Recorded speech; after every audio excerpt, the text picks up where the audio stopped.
Welcome to Beyond the Polar Circle. Today I want to show you the contrasts I live in.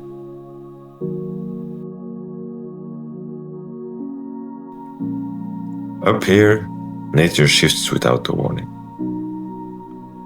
From quiet, peaceful majesty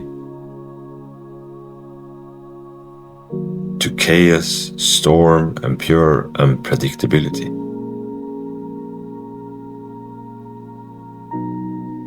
You can't control it.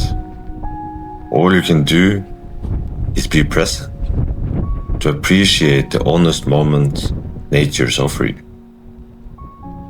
And when the storm arrives, you stand your ground.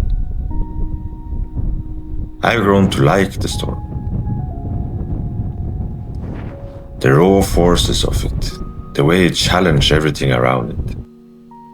There's a strange kind of calm inside the chaos. As if nature and human becomes the same for a moment.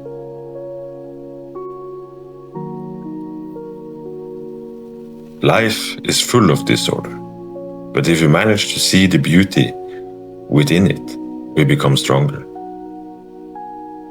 And when the storm finally settles, we must remember to be fully present in the quiet, majestic moments that shines for us.